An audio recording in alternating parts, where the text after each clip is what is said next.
자, 우리가 이제 마지막 시간에 배울 내용은 판구조론이라는 파트예요. 자, 너네 판이라는 게 뭐냐? 땅, 맞아? 어디까지를 얘기하는 거야? 우리가 밟고 있는 땅에서 100km까지를 얘기합니다. 100km. 그럼 100km가 어디까지인지를 알아야 돼. 자, 그래서 지구라는 게 어떤 층상 구조를 갖는지를 먼저 알아야 돼요. 지구는 우리가 아는 게 몇 개의 층으로 분류되어 있니? 4개의 층일 거야. 제일 바깥쪽이 우리가 밟고 있는 지각이고 그 안쪽이 뭐야? 멘틀이 있어요. 근데 그 안쪽엔 뭐 있냐? 외핵이라는 곳과 내핵이라는 곳이 있잖아. 자, 근데 이 중에서 유일하게 상태가 다른 곳이 뭐니? 자, 이제 나는 항상 상태를 표현할 때는 액체를 리퀴드, 고체를 솔리드, 기체는 가스 이렇게 표현할 거예요. 자, 요렇게 돼 있어요.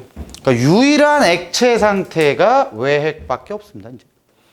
근데 이게 있는 걸 어떻게 확인했냐? 직접 가보는 게 제일 쉬워요.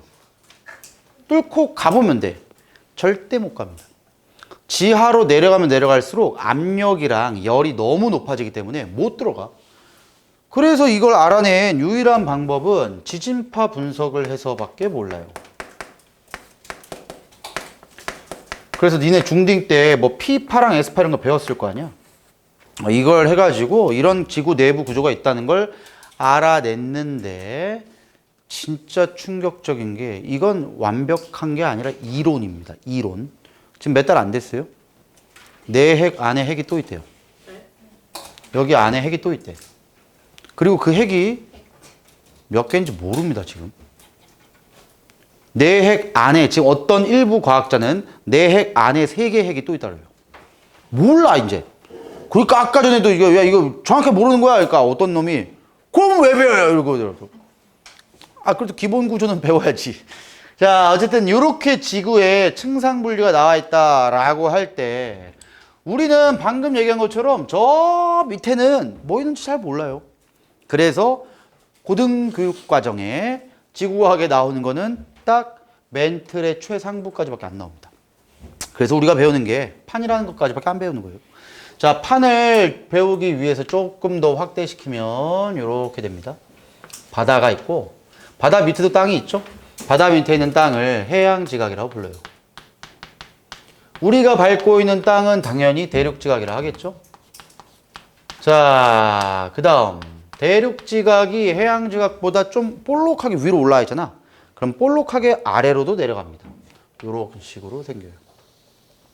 그래서 대륙지각이 좀 더 두껍고 해양지각이 얇아요. 대륙지각은 두꺼우면 몇 킬로 정도까지 가냐? 거의 40에서 60km까지 갑니다. 40km 정도가 일단 평균적인 대륙지각이라 할 때 60km까지 가는 게 있어요. 해양지각도 두꺼우면 10에서 20km까지 갑니다. 네, 10이라 합시다. 자, 여기서 하나의 판이다 라고 하려면 깊이가 몇 킬로까지냐? 판이라고 하려면 깊이가 100km까지입니다. 100km. 근데 당연히 그 밑으로는 멘틀이 있죠.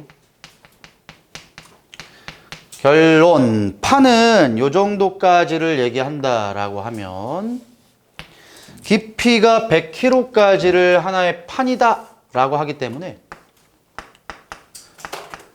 판은 지각만을 표현하는 단어가 아닙니다. 판은 지각과 멘틀까지 포함해야 돼요. 자, 그 다음 내가 저번 시간에 영상 준 거 아마 있을 거야. 지각을 구성하는, 즉 대륙지각, 해양지각, 멘틀을 구성하는 각각의 암석과 밀도를 얘기했을걸? 멘틀 무슨 암이었냐?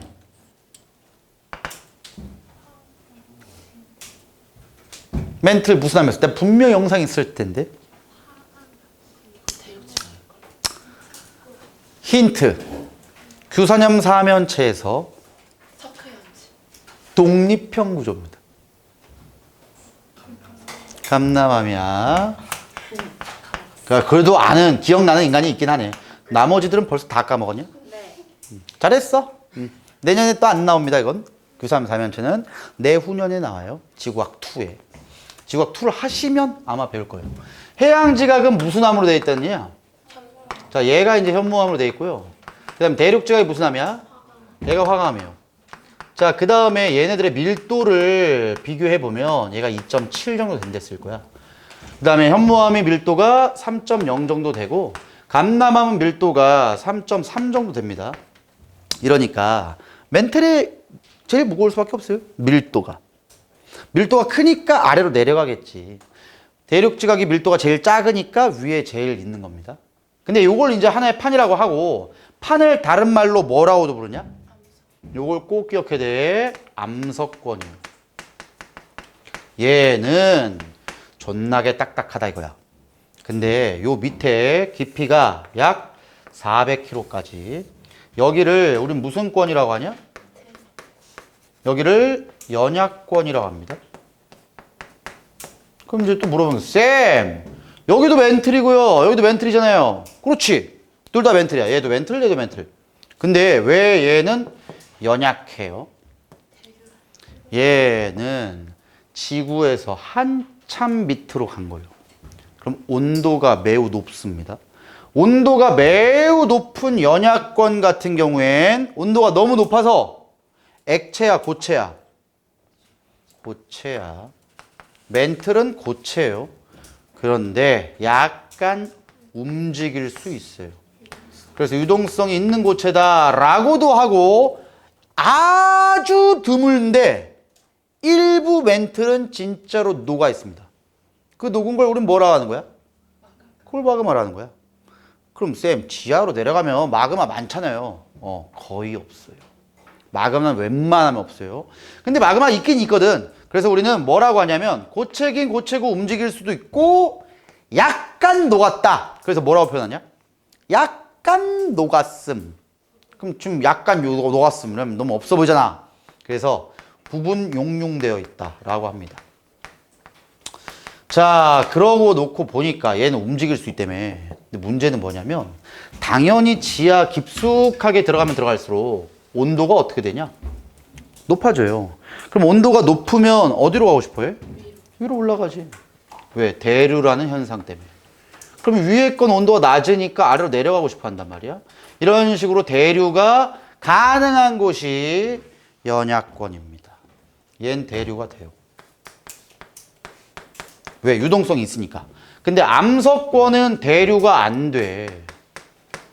그러면 얘네들은 이렇게 대류가 된다는 거네. 자, 이렇게 해서 올라왔대. 뜨거워. 응? 대류 안 됨. 얘네가 밑에서 이제 대류가 되면은 이렇게 움직인단 말이야. 그래야 순환이 되어서 대류한다. 그럼 여기도 이렇게 내려왔으니까 일로 와야죠. 일로 올라가서 일로 오겠지. 이렇게 해서 계속 뱅글뱅글 대류가 돼. 얘도 당연히 이렇게 가가지고 일로도 내려와가지고 일로 오겠지. 자, 이거를 조금 이해하기 쉽도록 그리면 이런 문제입니다. 물 속에 나무 토막을 2개 넣어놨어. 그럼 나무 토막 2개가 물에 둥둥 떠 있는데 물의 가운데를 가열하는 거야. 가열해. 그럼 가운데부터 뜨거워집니다. 그럼 뜨거운 물은 어디로 가냐? 대류 현상 때문에 위로 가요. 그럼 이렇게 위로 올라간 게 이렇게 순환된다는 거지. 이렇게 가는 거예요. 그럼 문제. 시간이 조금 지나게 되면 2개의 나무 토막 사이의 거리는 점점 가까워지겠냐, 멀어지겠냐? 멀어지게 당연하지. 얘가 일로 가. 얘는 일로 가. 물이. 그럼 아래에서 물이 이렇게 도니까 이 위에 떠 있는 나무 토막은 일로 가야죠. 자, 이런 식으로 위에 떠 있는 나무 토막과 같은 존재가 판입니다. 그래서 판이 움직이는 이유가 이런 이유예요. 막 계속 돌아. 자, 그럼 막 움직이다 보면 어떻게 되겠냐? 누군가는 멀어지기도 하고 누군가는 가까워지기도 하겠네. 봐봐. 여기 땅덩어리 이렇게 2개 있었대. 여기가 대류하는 상승부였어. 그럼 요 땅과 요 땅은 어떻게 돼? 멀어집니다. 근데 지구는 네모나게 생긴 게 아니라 원형으로 생겼어. 원형. 그럼 여기서 요렇게 멀어지더라도 다시 붙어요, 언젠가. 그리고 다시 멀어져. 다시 붙어. 다시 이렇게 붙는 하나의 대륙이 됩니다. 그 하나짜리 대륙을 우리는 뭐라고 하냐? 하나의 대륙, 중딩 때 배웠잖아. 판게아라고도 불러. 그걸 초대륙이라고 합니다. 그럼 판게아가 최초의 초대륙은 아니에요. 판게아밖에 저는 안 배웠는데요. 그래, 원래 그 이전에 몇 번의 초대륙이 있고요. 판게아가 4번째 초대륙입니다. 그러면 선생님 지금도 분리되고 있잖아요. 맞아. 분리되고 있다 나중에 붙겠네요. 그럼 붙으면 어쩔 건데요? 붙으면 그냥 붙는 거지 뭐 어쩔 거야. 그 붙는 걸 이미 이름도 붙여놨습니다. 판게아 울티마라고 이름까지 붙여요 이미. 그럼 얼마 뒤에 붙겠냐?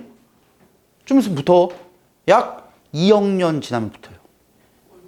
얼마 안 남았지? 나랑 관계 없으니까 난 모르겠어. 자, 아무튼 붙어. 자, 그러면 여기서 이제 우리가 알아야 되는 가장 중요한 건 판의 경계입니다. 얘를 기점으로 여기 땅덩어리가 A가 있대. 요거 전체 땅이에요.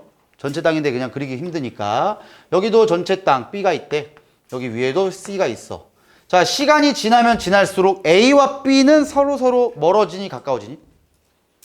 A와 B는 멀어지겠지. 여기서 올라왔으면 일로 쭉. 그럼 A와 B는 멀어집니다. 그럼 B랑 C는 어떻게 돼?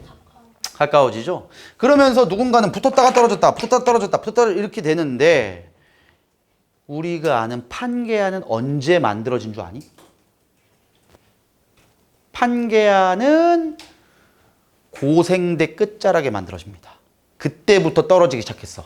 그러면 여러 가지 대륙끼리 붙었다가 떨어졌다 했는데 유일하게 붙었다가 다른 대륙과 단 한 번도 붙지 않고 혼자 존재했던 왕따 대륙이 있습니다.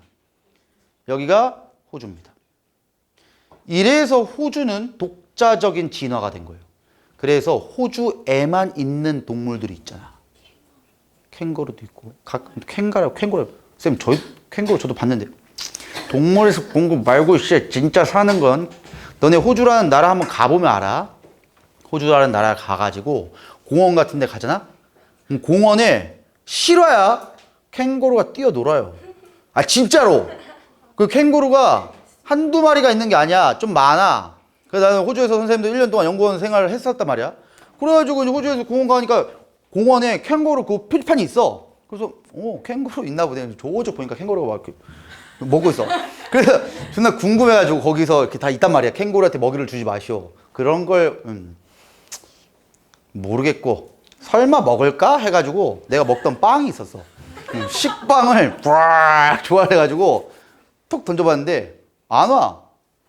먹지도 않네. 그래서 다음 걸 팍 몰려. 저기서 캥거루 20마리가 야, 나 진짜 그때 너무 생명의 위협감. 야, 캥거루가 존나 커. 걔가 20마리가 이렇게 뛰어내. 다리가 이마하다고 얘가. 무서웠어. 근데 이렇게 캥거루 같은 이런 동물들은 호주에밖에 있을 수가 없어요. 걔네만 독자적으로 지냈으니까. 근데 캥거루 말고도 또 있지.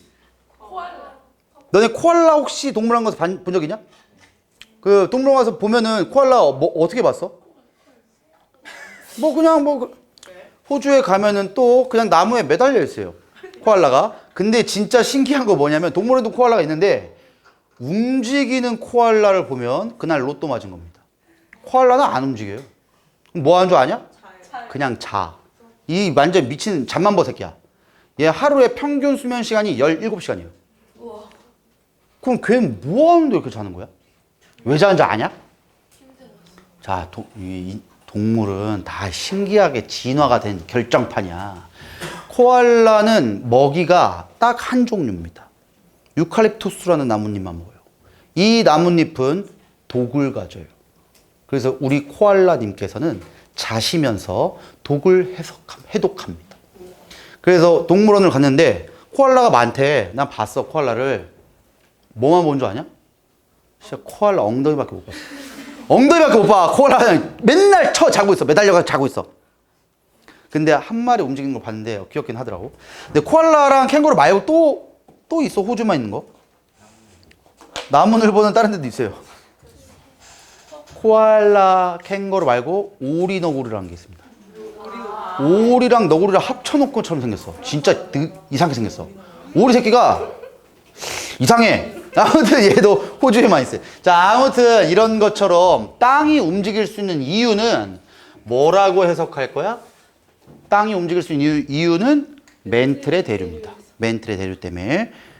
자, 그럼 멘틀이 대류해가지고 땅이 움직였다며. 그게 우리가 오늘 배워야 될 제일 중요한 각각의 경계입니다. 그래서 첫 번째 경계는 발산형 경계다라고 불러요.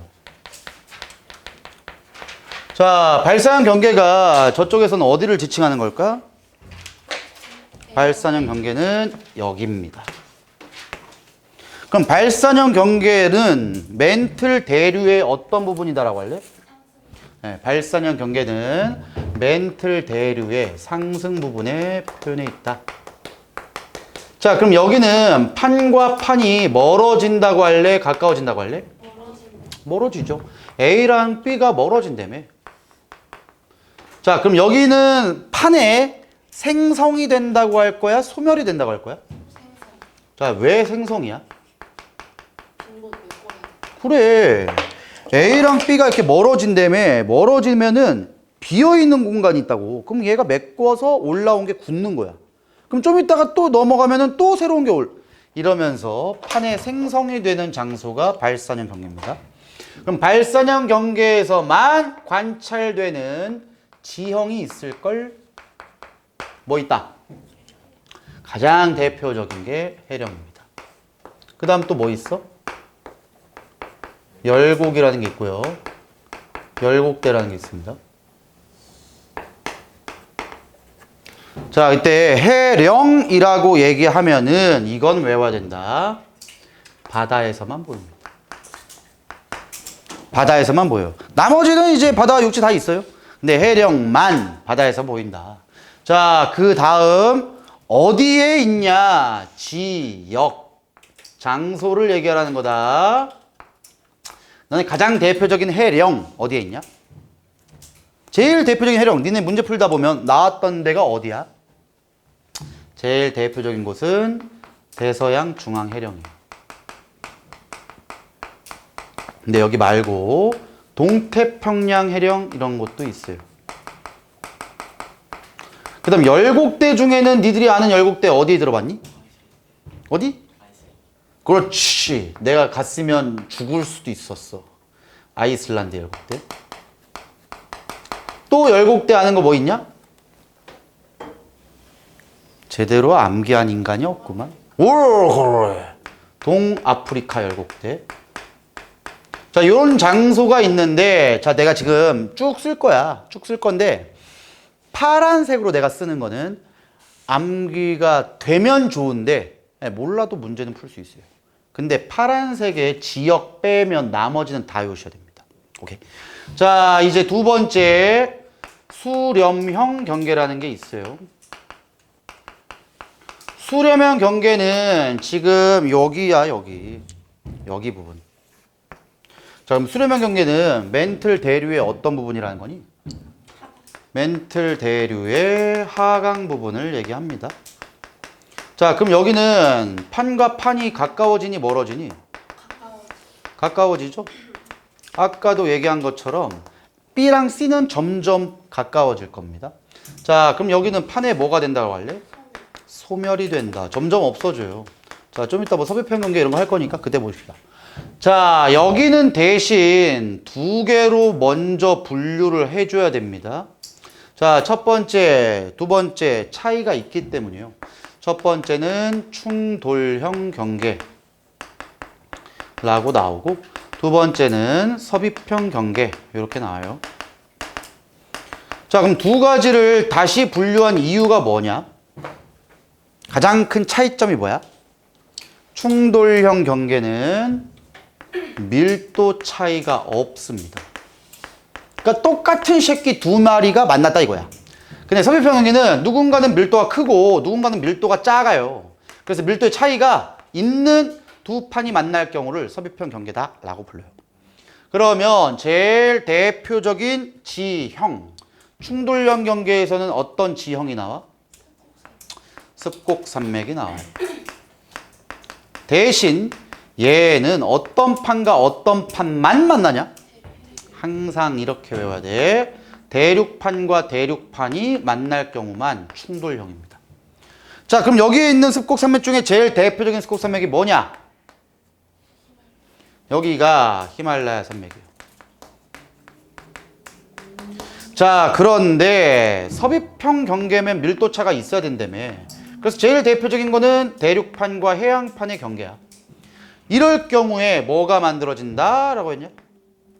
가장 대표적으로는 해구. 그 다음 또 뭐 만들어져? 이걸 알아야 돼. 뭐야? 호상열도야 습곡산맥이야 둘 다야? 둘 다.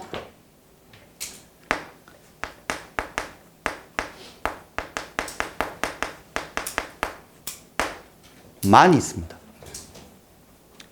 이게 니네 시험에 나와요. 학교 선생님들이 바보가 아닌 이상 니네가 뭘 어려워하고 뭘 쉬워하는지 다 알아요. 그럼 조금 짜증나게 준단 말이야.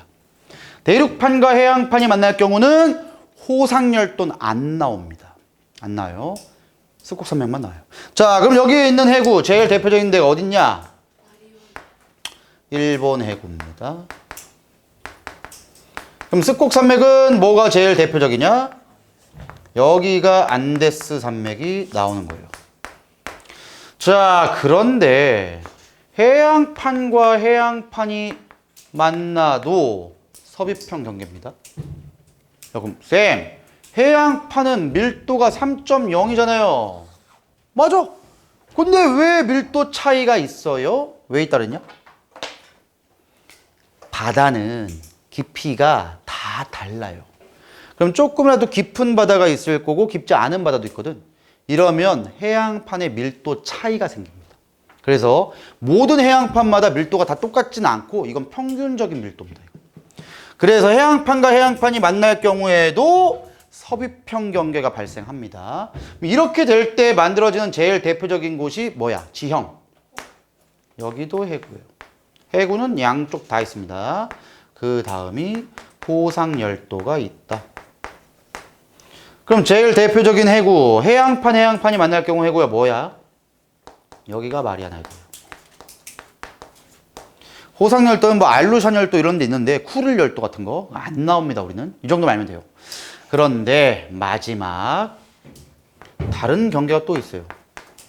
보존형 경계라는 게 있죠. 아니 쌤, 지금 1번과 2번 다 했는데요. 보존형은 뭐예요? 자, 보존형은 뭐냐? 멘틀 대류의 상승부 또는 하강부가 둘 다 아닙니다. 그럼 뭔데? 얘는 판의 생성도 안 되고요. 판의 소멸도 안 돼. 판과 판이 그냥 스쳐 지나가는 경계입니다. 아, 그럼 쌤 이게 뭔 경계예요? 뭔가가 생성되거나 소멸돼야죠. 그게 아니고 경계에서만, 판의 경계에서만 지진 활동이나 화산 활동이 나와요. 그럼 지진과 화산 활동이 많이 나온다면 걔도 경계라고 해야 됩니다. 그래서 우리는 보존형 경계는 말 그대로 판이 보존됩니다. 판이 보존이 되면서 지진 활동이 발생하는 경계이기 때문에 따로 보존형 경계라고 해요. 여기서 나오는 제일 대표적인 지역이 뭐니? 지형. 여기가 변환단층이에요. 변환단층이 있는 가장 대표적인 장소가 어디냐? 거기가 산 안드레아스 변환단층. 자, 여기까지 하면 암기해서 문제 풀 수 있는 건 다 맞출 수 있어요. 자, 내가 지금 그림을 하나 보여줄 건데 그 그림 보고 어떤 식으로 문제에 접근해야 되는지를 한번 보자.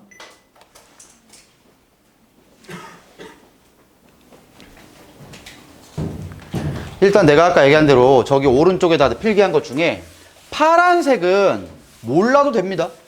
어디 산 안드레아스 변환단층이 어디고 안데스 산맥이 어디고 몰라도 문제는 풀어요. 대신 알면 좋다 이거야. 알면 좋고 몰라도 굳이 틀리지는 않아. 자, 그러면 제일 먼저 문제 접근할 때 이런 식의 그림이 많이 나와요. 그럼 이런 그림이 나올 때는 우리가 제일 먼저 확인해야 되는 게 뭐다? 항상 발산형인지 충돌형인지 섭입형인지 그런 거 하기 전에 판의 이동 방향을 보세요. 이게 급선무다. 그럼 판의 이동 방향 A라는 장소를 보니까 판과 판이 만나고 있네. 판과 판이 만나면 얘는 무슨 형 경계를 할 거야? 무조건 수렴형이에요. 그 다음에 그럼 수렴형이니까 충돌형인지 섭입형인지를 따져야죠. 그럼 어떻게 따진다? 대륙판이면 무조건 충돌형이고 대륙해양이나 해양해양이면 섭입형이야. 그럼 봐봐. 지금 A를 기점으로 위는 유라시아판이라는 전 세계에서 제일 큰 대륙판입니다. 그럼 그 밑에는 얘 뭐냐? 해양. 여기가 무슨 나라야? 인도. 인도야. 자, 여기서부터 니들이 잘못 해석하는 게 하나 있다. 봐라. 얘 판은 요렇게가 인도 오스트레일리아 판입니다. 오케이? 이게 하나의 판이 아니야. 여기서부터 같이 있는 거야. 그럼 이 인도 오스트레일리아 판을 잘 보시면 대륙도 있고요. 해양도 있습니다. 자, 웬만한 판은 이렇게 안 생겨요. 태평양 판 다 바다야. 유라시아 판 다 대륙이야. 그럼 얘는 뭐라고 할 거야? 그래서 니들이 제대로 배워야 돼. 대륙판과 해양판의 정의는 없습니다. 에? 그럼 어쩌라고요? 대륙이 속해 있는 판은 대륙판이에요. 대륙이 없으면 해양판입니다. 대륙이 있네? 대륙판이에요. 대륙이 없네? 해양판이야. 오케이? 그냥 바다 있으면 해양판이에요. 그냥 육지면 대륙판이야. 결론! 얘랑 얘 경계는 누구 판과 누구 판이 만난 거야? 대륙이에요. 이렇게 보는 거야. 그러니까 대륙이니까 우리가 알 수 있는 가장 대표적인 충돌형 경계다 이거야. 여기가 어디야? 지역. 파란색. 여기가 히말라야 산맥이에요. 자, 제일 많이 나오니까 그냥 외우세요. 전 세계의 중심, 코리아. 옆에 중국. 그 옆에 나오면 무조건 히말라야 산맥이에요. 오케이? 한국 나오고 중국 나오고 그 옆에 장소 나오면 그 다른 게 없어요. 그냥 무조건 히말라야 산맥입니다. 히말라야 산맥은 가장 높은 에베레스트를 포함한 12개의 봉우리가 있어요. 그 봉우리가 생긴 이유가 대륙판이 만났다? 근데 밀도 차이가 없어. 그럼 누군가 밑으로 내려가고 싶어 하는데 내려갈 수가 없는 거야. 그러면 어떻게 돼? 밀잖아. 올라가야 돼. 어쩔 수 없어요. 그래서 지금도 올라갑니다. 지금도 에베레스트는 계속 높아집니다. 지금. 자, 그 다음에 B 봅시다. B. 여길 모르면 나가 죽어버려 그냥. 우리나라를 치욕으로 물들게 한 일본입니다. 뭐 나는 뭐 진짜 정확히는 모르겠는데 내가 만약에 일제강점기 시절에 태어났으면은 난 분명히 독립운동 했을 것 같아요. 근데 독립운동을 내가 왜 했냐면은 난 이걸 못 참아. 아니 자존심도 자존심인데 내 걸 누가 뺏었잖아. 그리고 안 준대. 화가 너무 많이 나. 걔를 내가 죽더라도 걔는 죽이고 내가 죽어야지. 만약에 내가 1900년도쯤에 태어났으면은 지금 역사책이 있을 수도 있어. 자, 아무튼 봐봐. B는 일본 지역 근해거든. 자, 일본이 지진이 많이 날 수밖에 없죠. 무려 3개의 판의 경계입니다. 그래서 판의 경계에서는 지진 활동이 되게 활발하거든. 그래서 일본 지진 많다. 이 정도 알면 되고. C가 어딜까? 그러니까 여기서부터는 이제 지역을 알면 좀 편리해지는 거야. 여기가 필리핀판과 태평양판의 경계, 해양판과 해양판의 경계입니다. 여기가 마리아나 해구래요. 전 세계 바다 중에 가장 깊숙하게 있는 바다가 마리아나 해구입니다. 여기. 근데 이런 거는 어떻게 해석할래? D가 어디야? 나도 몰라요. 그래서 이런 거는 그냥 수렴형 경계 이렇게만 알면 돼요. 대신에 화살표를 봐야 됩니다. 화살표를 보시면은 뾰족이가 일로 향하고 있죠. 이게 뭘 의미할까? 얘 밑으로 섭입하는 걸 얘기해 주는 겁니다. 그 얘기는 필리핀판보다 태평양판의 밀도가 크다. 이렇게 알려준 거야. 자, G 봐봐. 뭔가 좀 이상하다. G에서는 판과 판이 어떻게 되고 있냐? 이게 스쳐 지나가는 겁니다. 여기가 우리의 형님이 계신 곳 아니야? 미국 형님. 그래서 미국 형님이 계시니까 이름도 되게 미국스럽지 않냐? 산 안드레아스 변환 단체는 미국 옆에 있어요. 미국의 서부 지역 옆에 산 안드레아스 변환 단체. 자, 그 다음에 I를 봐봐. I. I를 보면은 태평양판이랑 나스카판이라는 게 경계에 있고요. 판과 판이 어떻게 되고 있냐? 멀어지죠. 자, 그럼 일단 무슨 형 경계야? 발산형 경계입니다. 그 다음에 여기가 지금 육지냐 바다냐? 바다에 있으면 하나밖에 없는 거야. 해령입니다, 이건. 자, 여기가 그럼 어디 해령일까? 여기가 태평양의 동쪽이죠. 여기가 동태평양 해령입니다. 자, 그러면 이제 남아메리카 지역이 요렇게 되네요. 나스카판과 남아메리카판이 서로 만나고 있어요. 무슨 형 경계야? 여기가 수렴형 중에 섭입형입니다. 왜? 왜 섭입형이야? 왜 해양판? 왜 대륙판? 해양판, 대륙판은 무조건 밀도차가 있어요. 그래서 여기가 가장 대표적인 습곡 산맥인 안데스 산맥이 여기에 있는 겁니다. 자, 그럼 여기가 어떤 바다냐? 너네 아직도 이걸 모르니? 에? 아메리카 대륙 옆에 무슨 대륙 있냐? 없는데요. 대륙이 없는 게 아니야. 이어진 거야, 여기랑. 아메리카 대륙 옆에는 아프리카 대륙이 있어요. 아메리카 대륙과 아프리카 대륙 사이에 있는 바다가 대서양입니다. 대서양에 딱 가운데 있잖아. 여기가 대서양 중앙해령이에요.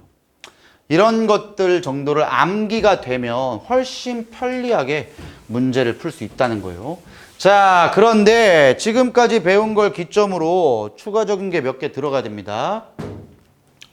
일단은 판의 경계를 우리가 배웠잖아. 판의 경계에서는 어떤 활동이 있다 그랬냐? 지진 활동과 화산 활동이 있어요. 그것을 한 번에 정리하도록 내가 표를 그려줬을 거야. 야, 외우려면 제대로 외워라. 제일 먼저 이 순서대로 가야 돼. 발산형, 충돌형, 섭입형, 보존형 순서대로.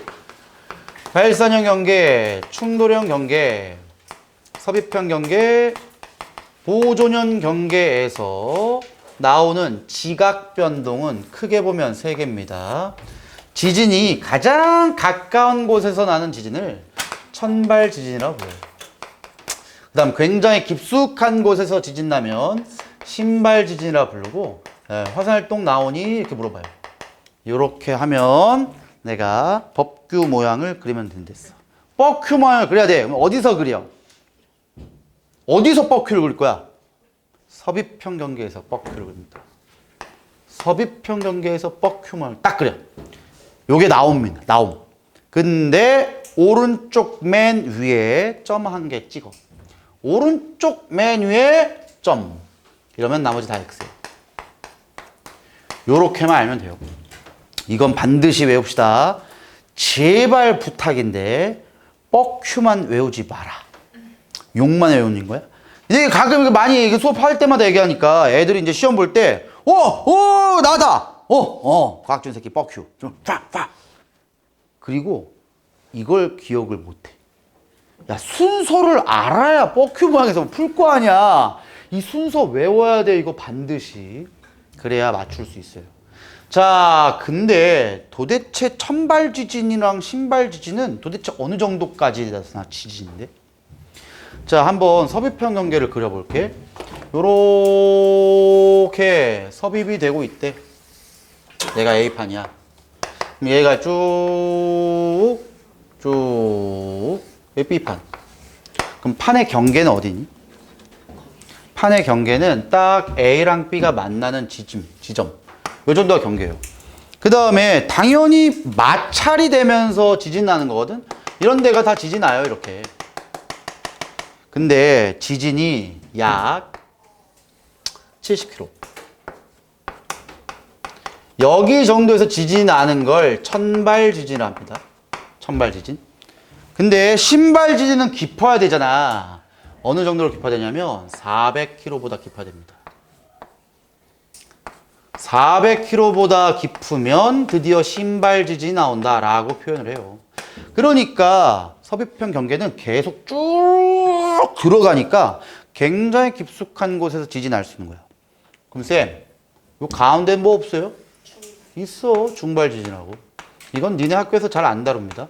근데 배운다고 하더라도 시험엔 거의 안 내요. 중발 지진 나온다 이런 거 잘 안 내. 그러니까 우리는 천발과 신발만 알면 됩니다.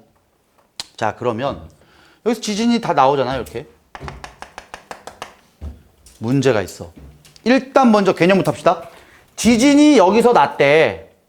지진이 난 점을 우린 뭐라 부르냐? 지진이 난 지점을 진원이라고 불러요. 그럼 진원에서 가장 가까운 지표의 점, 여기를 뭐라 불러? 진앙이라고 불러. 문제. 우리는 지금 모식도로 그림으로 보여주니까 진원이 어딘지를 알지. 이걸 어떻게 이렇게 보냐? 너네 400km 뚫어가지고 볼 거야? 사진 찍을 거야? 안 보여요.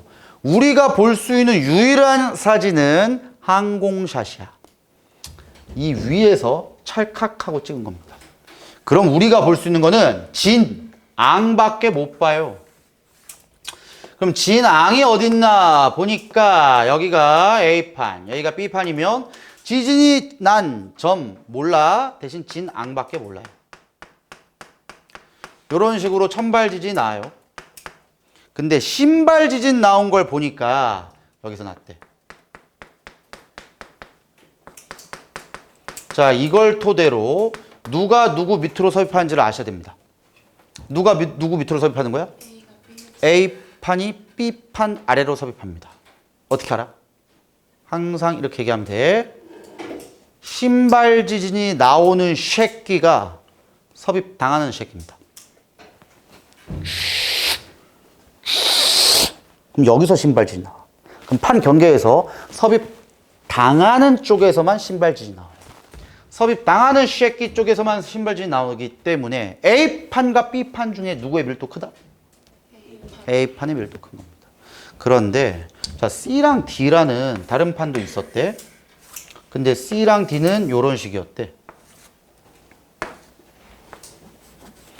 천발 지진은 여기서 막 나왔어.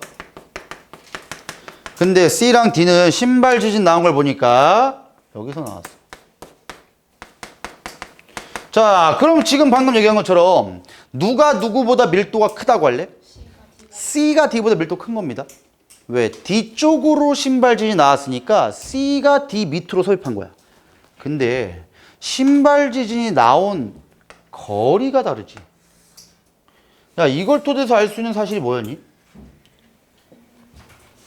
판에 섭입하는 기울기를 알 수 있습니다. 왜? A랑 B는 이 정도의 기울기를 갖고 있다 칩시다. 그러면 신발 지진은 이 정도로 해볼까? 깊이가. 그럼 판의 경계로부터 이 정도 떨어져 있는 거예요. 신발 지진이 나오려면. 근데 C랑 D는 판이 섭입하는 기울기 값이 굉장히 심한 거야. 이렇게 되면은 아까 전에 이 정도 깊이를 여기서 보면 이 정도밖에 안 돼요. 여기. 그러면 판의 경계로부터 훨씬 가깝구나. 이렇게 보는 거야. 그래서 신발 지진이 판 경계로부터 발생한 거리를 보면 섭입하는 기울기 값을 알 수 있습니다. 가끔 근데 물어보는 게 그러면 너는 무슨 판, 너는 무슨 판, 너는 무슨 판, 무슨 판이니? 이건 논할 수 없습니다. 밀도 차 이런 걸 논할 수 없는 거야. 그냥 기울기 값만 얘기할 수 있어요. 잘 이해하셔야 돼. 자, 그 다음 A판이 얘고 얘가 B판이었잖아. 자, A판도 이쪽으로 가고 B판도 일로 가기 때문에 우리는 수렴형 경계다라고 했지. 이때 A판과 B판의 이동 속도가 다릅니다. 누가 빨라? 무조건 A가 빨라요. 왜? 야, A는 쫙 들어가면 땡이야. 근데 B는 못 가, 일로. 못 가. 이러니까 B는 어떻게 돼야 돼? 막혔어. 가고 싶어. 그래도 일로 가고 싶어. 가면 올라가는 거야. 옆으로는 가고 싶은데 못 가니까. 그래서 B 쪽으로 이렇게 올라갑니다. 이게 바다였다면, 봐라. 여기 둘 다 바다였다면 이제 뭐가 생긴 거야? 섬이 나온 겁니다. 이 섬이 호처럼 생겨서 호상열도라고 하는 거예요. 근데 여기가 만약에 원래부터 육지였대. 여기가 여기 육지였으면은 얘는 어떻게 되는 거야? 습곡삼행이 되죠. 그래서 둘 중에 하나밖에 안 나온 거예요. 호상열도가 나오든가 아니면 습곡삼행이 나오든 둘 중에 하나밖에 안 나옵니다. 잘 이해해야 돼. 자, 이제 발산형 경계도 봅시다. 발산형 경계에서는 제일 대표적인 장소가 해령입니다. 해령. 해령은 멘틀 대류의 상승부예요. 올라온 다음에 여기 해령은 그냥 가장 쉽게 생각하면은 해저 화산이다라고 생각하면 돼요. 그러면 올라왔으면 내려와야지 이렇게. 이런 식으로 내려갑니다. 자, 그때 이렇게 한번 더 그려볼게.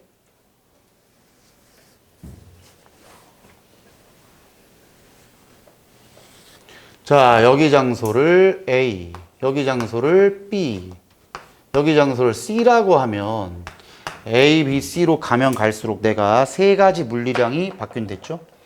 첫 번째, 나이를 무조건 물어볼 겁니다. 나이는 A가 많아, B가 많아, C가 많아? 왜 C가 많아? 자, C가 지금 장소까지 위치하려면 과거에 쭉 C입니다. 근데 시간이 좀 지나면은 새로운 판이 만들어져. 쭉 또 쭉 계속 밀어요.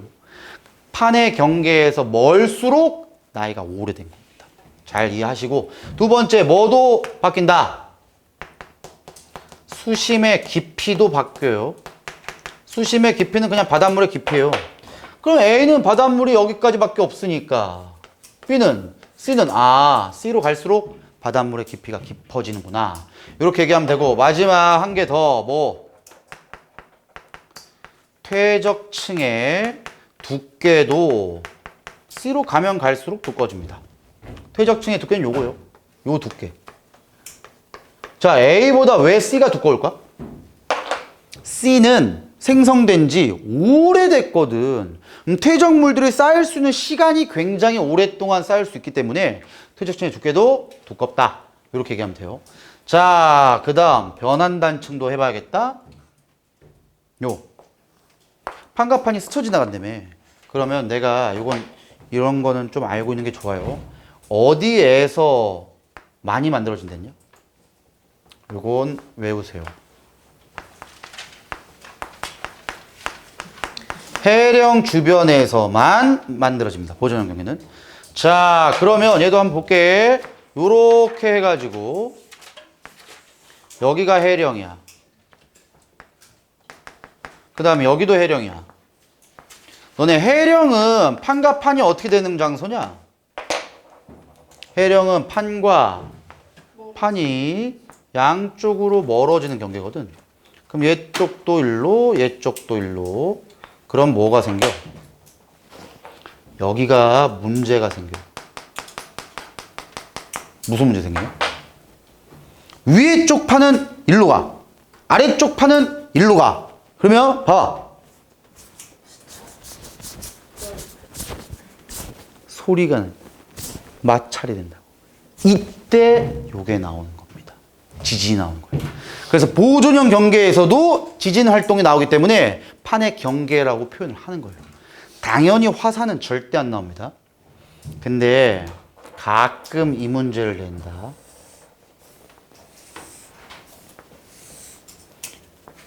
여기 해령이 아니야. 해령 아니야. 판은 가만히 있질 않아요. 계속 움직여, 판은. 아래 멘틀 대류환이기 때문에 계속 움직인다. 그래가지고 요쪽 판은 일로 간대. 얘도 일로 온대. 근데 얘쪽, 아래쪽 판은 오른쪽으로 간대. 당연히 뭐 얘도 일로 오겠죠?